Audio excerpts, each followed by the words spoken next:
So, I understand you can turn yourself in. Yes, I am. I'm going to jail. How's that? Well, it's... Bottom line is, if they don't arrest me, if I don't walk in, they're going to pick me up at their will. Ah, Okay? I see, and that's less desirable. Well, I've got this 8 to 10 day sentence that's hanging over my head, and they're either going to pick me up or I'm going to turn myself in. And the reality is I dropped this gauntlet last week about the 2,300 evenings and mornings. Right. And the reality is Bud Oracle, court date of November 2nd was one of those good days that fell right on the calendar. Oh, okay. And with a name like, with Bud Oracle and him representing, doing all the things he's done with me, and the 2,300 evenings and mornings landing on his court date where he's getting robbed. Bud Oracle is getting railroaded, okay? Pure and simple. Okay. That's what it looks to me. Sure looks to me, okay? He's getting railroaded. He's stuck in contravention courts with a lousy lawyer, okay, who just wants to suck him blind for money. And the reality is he was given this date. And if the Oracle was given this date, it's almost biblical in proportions that I could have sat from a distance to look at it. Yes. What went down? If I saw justice, it would have been one way, and obviously they weren't prepared to give Bud justice tomorrow, because as soon as I mentioned over a conference call that, oh, that's a good date for Bud, they changed it the next day for another 2 weeks up the road. Okay, now they've done this before. Okay, they've done this before with me. They were supposed to ship me to Alberta last winter, on court dates, and they just slushed off the entire dates till April because they could. Yeah. Now, bottom line is they could change this date, and they did it, but now I have to appear. So technically, they have to arrest me. Whether they take me in flight to Alberta is but the rules say if you're charged from Alberta, they have to take you to Alberta, which means take me in flight. Whether they leave me in jail here in Vancouver and not take me in flight is up to them. But at least I won't have this 8 to 10 day sentence over me where they can pick me up at their will. Right. Well, I suppose that makes some kind of understanding that's maybe a little bit beyond me, but anyway. I have to face it. 8 to 10 days. I get before. What happens is I'm going to go turn myself in. Tomorrow morning they'll appear before a judge. They'll say, Mr. Boyer, are you going to pay this fine, or are we going to make you go to jail for it? And I'll say I'll stay in jail for it. Right. And on good behavior I'll get out in 8 days, and on bad behavior I'll get out in 11 days. Mm-hmm. And the rules are they should have to take me to in flight or in a series of paddy wagons to Calgary, because I have to appear in Calgary on those, to do it. Right. Okay. Right. Mm-hmm. But they'll do what they do. They're the criminals, and basically I'm trying to give them one chance to repent. You never know. They might take it. They might not.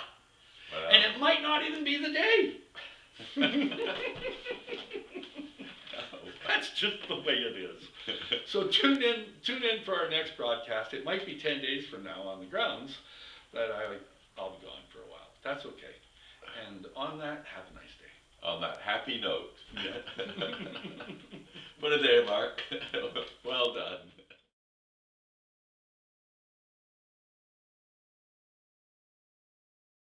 So tell me what happened. Well, I called the cops from, at first I called, said I'd like to have a supper first, a cake, and, and they said, yes, there's a warrant out for you. And we went to a nice Pakistani restaurant, had a nice meal, went back to the Legion, ordered a beer, and called the cops. They came over, they were nice and polite, arrested me. And then they told me that I was being arrested on a BC warrant. And I went, no.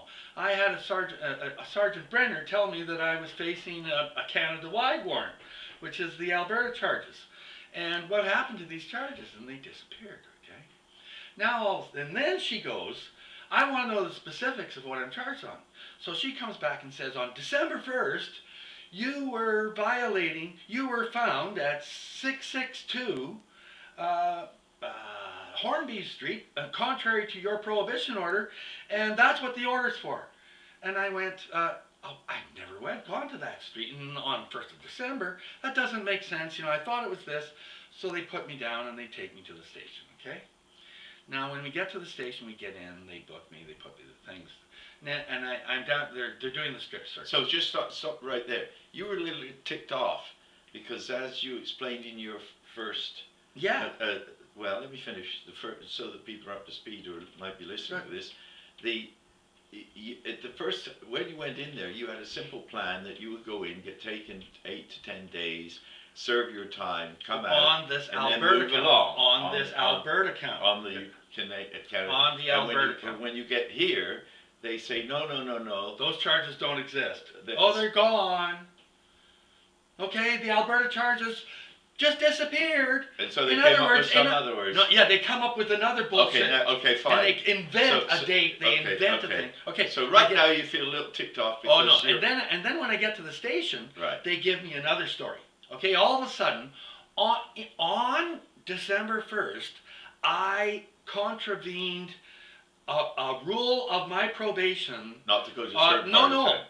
in Vancouver. No address, no nothing. It's now, I've done this one count somewhere in Vancouver with no description of what I've done. Okay. Okay? Now, I go before court. No, a duty counsel comes to see me.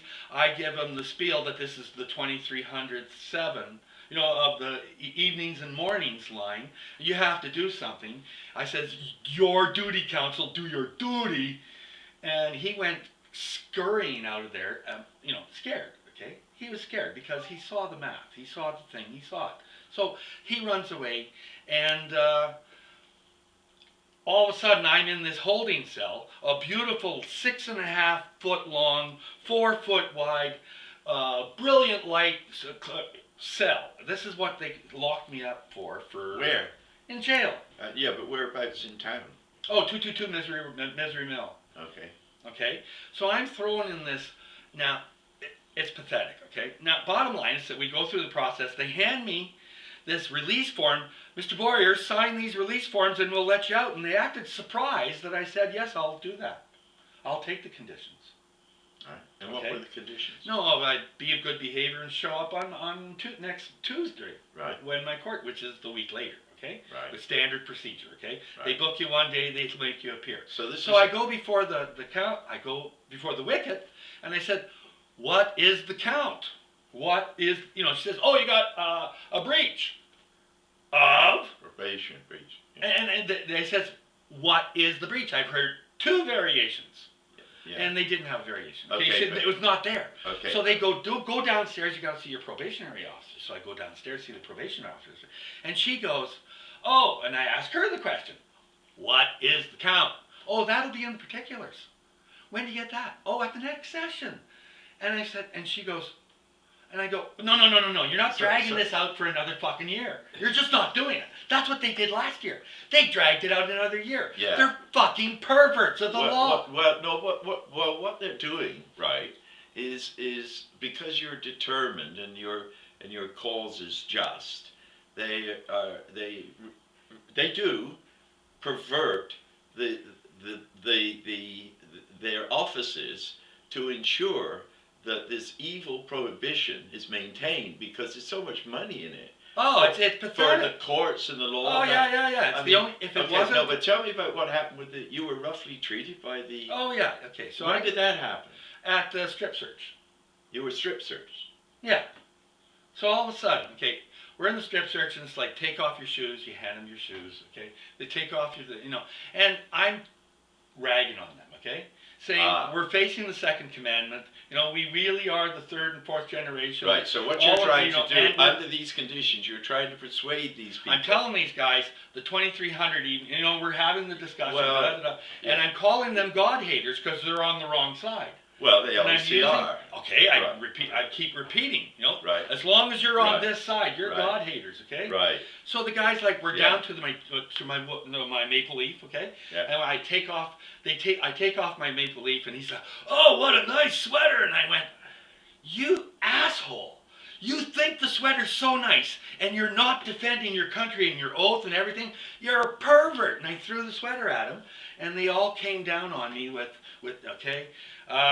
What happened is I was curbed, okay, which is Okay, I was curved in the head right here, and I had a big welt in the head. I was curved in the chest. I was curved in the knee, and I have these stitches right here on my elbow from a guy I was rammed down, and these bracelets can clearly show I went to the hospital. Okay, so yes, okay. Then from there, okay, the rest of the strip shirt happened while 6 guys are doing the shit on me. Okay, going. Quit resisting. I'm going, listen, my hand's back there. What? There is no resistance. There never was. Okay? So they take me from there. They throw me in a cold cell. Okay? With underwear, t-shirts, and socks. And left me in what's called a freeze cell for about an hour. Now, if that's not torture, I don't know what is. Well, it's a disgrace. Okay? It's a disgrace to Canada. It's disgusting. And if that's common procedure, then go to hell, every one of you, okay? You're so lost in the hate of your job. Go to hell. What can I say? Well, it's emotional. I don't like being beat up, okay? Well, no, and I feel your emotion, and having experienced similar treatment. It's just pathetic. Yeah, I know. They're cowards. Okay? Well, so bottom line is, I still have this charge in Alberta that I know the warrants are there, and they could arrest me at any given time on those charges just by going, oh, the computer produced it again. Okay, now all of this... So this is really fucked, okay? Well, the law is being used as an instrument of punishment. Okay? What's your line on injustice? Yeah. When justice prevails, the No. rebellion is... When injustice becomes law, rebellion becomes duty. You're right. And the nature of a rebellion must come from inside. Well, now, then I have to think about my own role in this and say, well, how inside can I be? I'm obviously a British observer. I've been here, had a branch of intelligence. Which your grandparents and great-grandparents were with the British Secret Service.